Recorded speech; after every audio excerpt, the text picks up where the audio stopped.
Hey, welcome back to Score on Business, and we're still here with Bill. So, Bill, be, do, have. What is that? Absolutely. So you got to be before you can do, and you got to do before you can have. Most people in this world want to have. You know, they want the nice car, they want the nice house, they want the big business, the big bank account. But most people are not willing to do what it takes to get those things. But even if they start doing some of the work, they won't do it consistently because they haven't become the right person. So be, do, have, that principle says to focus on who you need to become first before you do the work and before you can, because if you become the right person, if you become someone who harnesses the assets or the qualities of someone who's successful, you'll attract success. So success, in my opinion, shouldn't be something that you chase. It's going to be something that you attract. And that really is what that principle means. I like that. Embrace adversity. Yes. So we're all going to face adversity. You know, entrepreneur or non-entrepreneur. I mean, we all got, you know, barriers and obstacles in life. That's just life, right? But as an entrepreneur, you're faced with them, you know, on a higher level sometimes. And you got your personal life, you got your business, and you got different sets of problems, you know? Yeah. And as an entrepreneur anyway, your business should be solving problems. Right. So when you face that adversity, there's always an opportunity in that adversity. Most people perceive adversity as something that they should run away from. Right. Or it's a problem I need to get rid of. But in reality, you know, for every piece of adversity, there's an equal or better benefit. So we have to, you know, train ourselves and train our minds to look for that benefit as entrepreneurs to be that problem solver. Oh, yeah. And, you know, as I've been doing this show for years now, and there's certain themes that come up over and over. Sure. And every human being has adversity. When you're an entrepreneur and trying to get a business up and running, it's a whole lot more stressful. Oh, yeah. And, you know, people will just want to quit. And, you know, I'm so glad that you touched that, because you just have to keep going. Yeah, you got to keep moving. And in reality, I remember when I first started my company, I was actually supposed to start it with one of my colleagues. Yeah. You know, and when I decided to really jump out there, he was saying, oh, no, you know, I just had a child, or I just bought a house. Right. And one person would look at that and say, well, if you just had a child and bought a house, you need to keep your job. But a true entrepreneur would say, I have a child, I need to go chase my destiny. You know, I bought a house, let's go make it happen. You know what I mean? So the same excuse he was giving me for somebody else, it's a reason to move forward. But anyway, you know, you got to embrace all that adversity, because it's going to make you a better person. It's going to help you become the right person. Absolutely.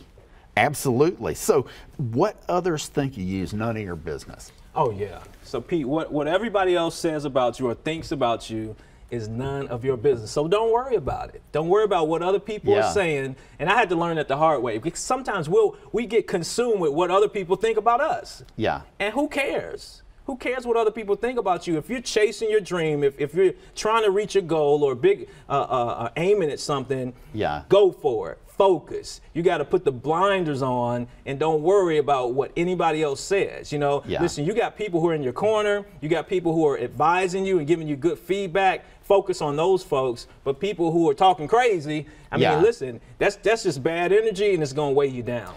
Haters are going to hate.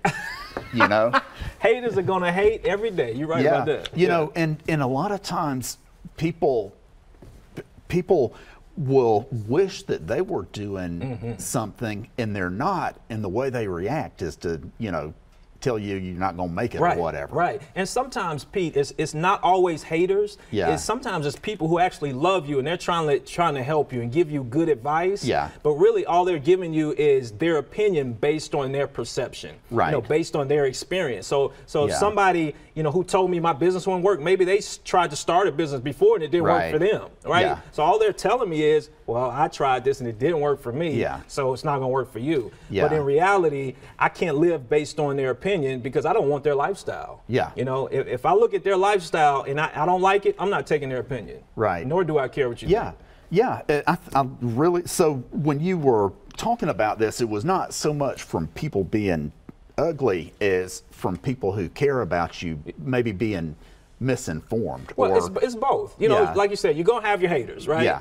but you got to exclude, you know, don't give them any attention whatsoever. Yeah. But you also have to watch other people's feedback or opinion about what you're saying, who actually love you and who are genuine. You know, it may be your parents or family, and they're saying, hey, you know, don't do this, or this is not a good idea.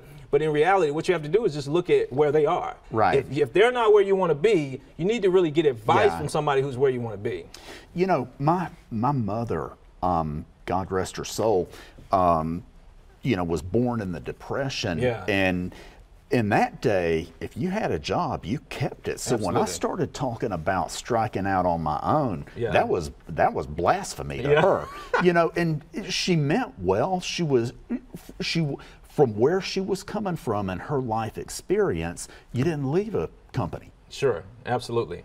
Yeah. Well, yeah, I mean, and I'm sure your mother could advise you on certain things outside of entrepreneurship. Right. But again, you know. Oh, yeah. She got best advice I ever got. Yeah.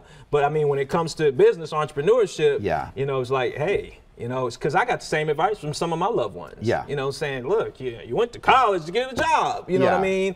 Or you need to go to grad school. Maybe you need to get, you know, 2 or 3 more degrees. And I'm like, I got friends with several degrees and they broke, right? Right. So, look, I had that gut feeling and I knew what I wanted to do. And I said, hey, let's go for it. Let's make it happen. Awesome. Absolutely. Awesome. Well, we're closing in on the home stretch here. Sure. So, got maybe in 30 seconds, tell us something else. Well, listen, I want everybody to really go to getoffyourassets.co and .co, not com. Not com. .co. .co. Getoffyourassets.co. Absolutely. And take a look at the 8 or so principles that I have there on that website. Now, you can purchase the book there as well. It's on Amazon. But look at those 8 principles and see if you're applying them in your business or in your life even. Yeah. And I tell you, if you just apply some of those principles in your life, you'll see an enhancement in every area of your life. Awesome. Bill, thanks so much for being here. Absolutely. Thanks for having me. Okay. Appreciate it.